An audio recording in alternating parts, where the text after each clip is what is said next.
শিক্ষার্থীরা অর্থনীতি ক্লাসে তোমাদেরকে স্বাগত। আজ আমরা আলোচনা করব একচেটিয়া বাজার সম্পর্কে। তোমরা হয়তো ভাবছো যে ম্যাডাম কেন কঠিন প্রশ্নগুলো পড়াচ্ছেন। আসলে অনেক দিন হয়ে গেল আমরা তোমাদের সাথে সরাসরি ক্লাস করতে পারছি না, তাই আমার মনে হচ্ছে যে সহজ প্রশ্নগুলো তোমরা বই দেখেও কিছুটা পড়তে পারবে। যে প্রশ্নগুলোতে তোমাদের সমস্যা হয় আমি চেষ্টা করছি সেই প্রশ্নগুলোই তোমাদেরকে পড়ানো, যাতে করে তোমরা উপকৃত হও। চলো তাহলে আমরা পড়া শুরু করি। একচেটিয়া বাজার।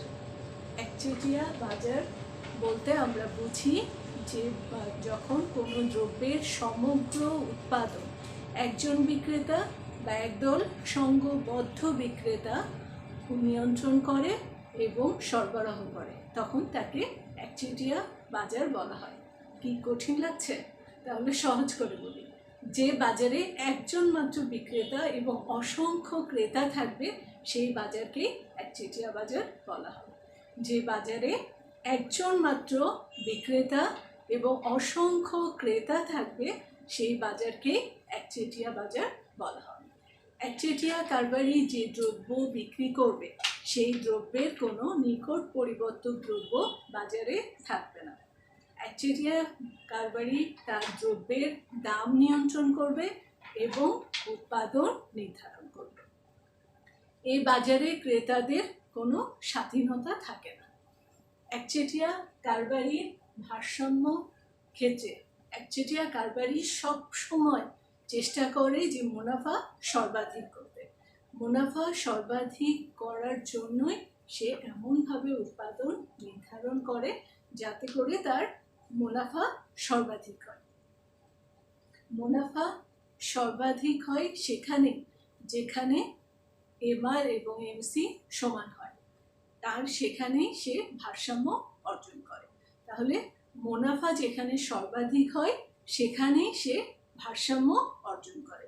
মুনাফা যেখানে সর্বাধিক হয় সেখানেই সে ভারসাম্য অর্জন করে। ভারসাম্যের জন্য দুটো শর্ত আছে।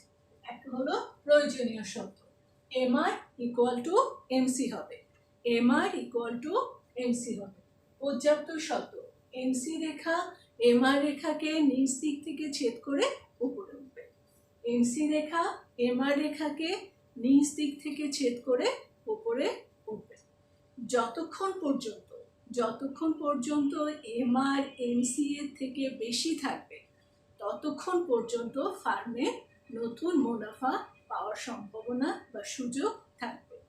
যখন এমআর এবং এমসি সমান হবে তখন তার মুনাফা সর্বাধিক হবে এবং সে ভারসাম্যে পৌঁছাবে।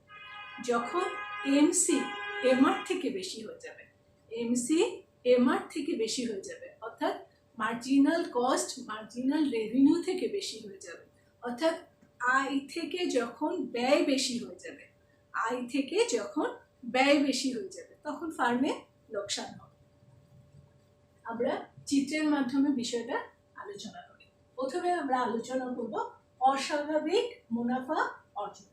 অস্বাভাবিক মুনাফা অর্জন, স্বল্পকালে একচেটিয়া কারবারি অস্বাভাবিক মুনাফা অর্জন করতে পারে।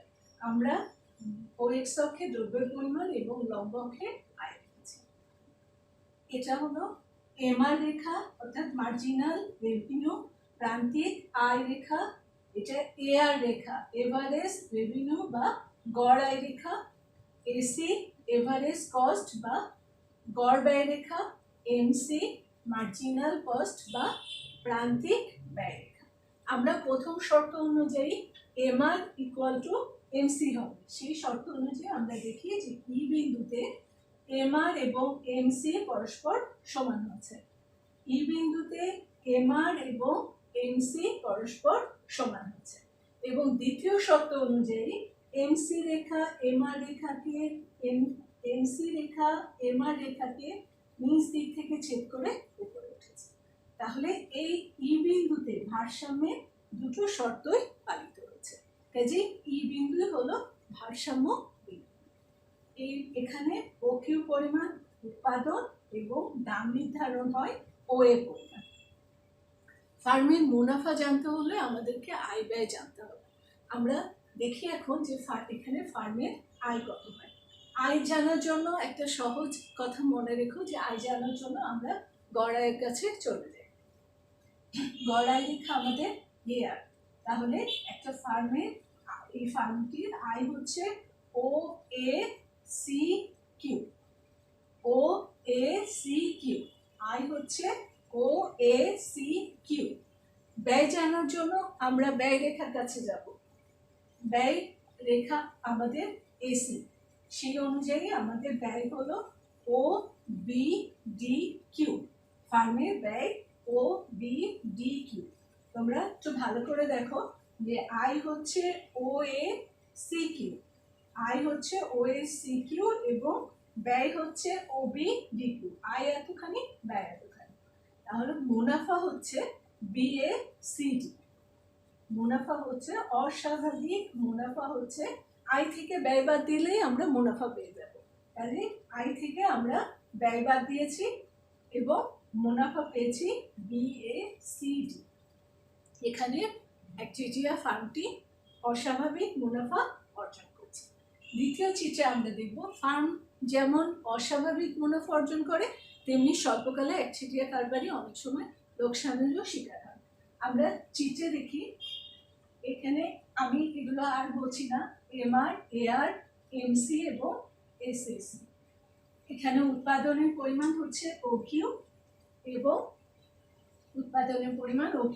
এই বিন্দুতে MR এবং MC পরস্পর সমান হচ্ছে, অর্থাৎ ভারসাম্যের প্রথম শর্ত পালিত হচ্ছে এবং MC রেখা MR রেখাকে নিচের দিক থেকে ছেদ করে উপরে উঠেছে।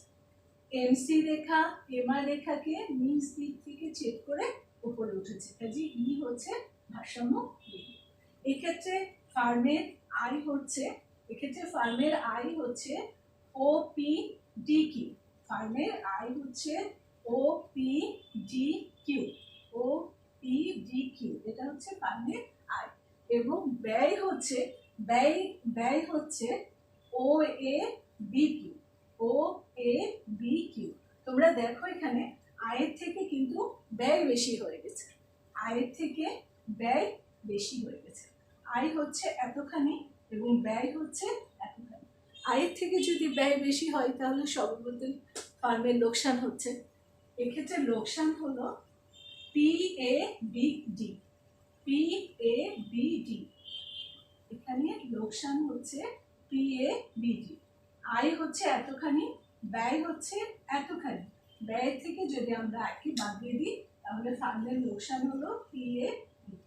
এটা হলো ফার্মের স্বল্পকালে একচেটিয়া কারবারি লোকসান। স্বল্পকালে ফার্মটি আরো একটা অবস্থার মুখোমুখি হয়, সেটা হলো স্বাভাবিক মুনাফা। স্বাভাবিক মুনাফা বলতে আমরা বুঝি যে ফার্ম যে পরিমাণ আয় করবে তার ব্যয়ও সেই পরিমাণই হবে, অর্থাৎ তার মুনাফা শূন্য হবে। এই অবস্থাকেই বলা হয় স্বাভাবিক মুনাফা। অর্থাৎ আয় ব্যয় যখন সমান হয়ে যায় তখন তাকে বলা হয় স্বাভাবিক মুনাফা বা শূন্য মুনাফা। আয় ব্যয় সমান হলে তাকে বলা হয় স্বাভাবিক মুনাফা বা শূন্য মুনাফা। এখানে দেখো তোমরা, এখানে মোট আয় হচ্ছে ই বিন্দুতে ভারসাম্য স্থাপিত হয়েছে, অর্থাৎ MR এবং MC বিন্দুতে সমান হয়েছে এবং MC রেখা MR রেখাকে নিচ দিক থেকে ছেদ করে উপরে উঠেছে। এখানে আয় হচ্ছে OPDR।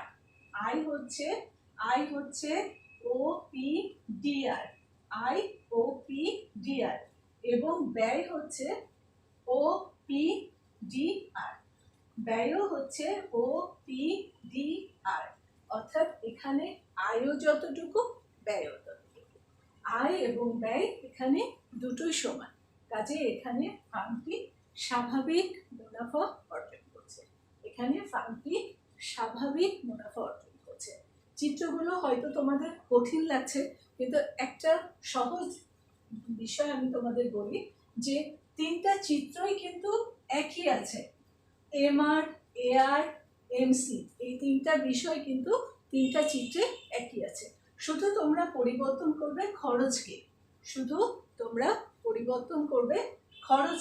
খরচ রেখাকে একটু খেয়াল করে দেখবে এবং সেই অনুযায়ী খরচ রেখাটা আঁকালেই তোমাদের বা AC দেখালেই তোমাদের চিত্রটা অনেক সহজ হয়ে যাবে এবং ভুল হওয়ারও কোনো সম্ভাবনা থাকবে না।